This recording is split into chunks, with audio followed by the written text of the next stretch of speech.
Seni gören kalp tak tak atıyor, kafada şimşek çak çak çakıyor. Abi de gördüm aşkların çoğunu, bizdeki herkese fark fark atıyor.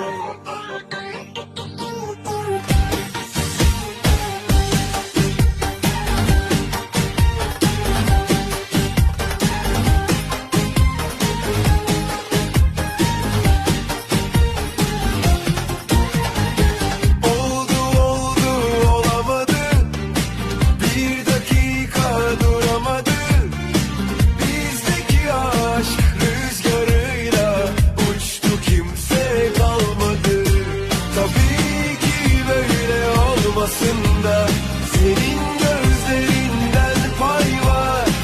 Korkma benle yükselmekten, hiç yıkılmaz bu dağlar. Seni gören kalpten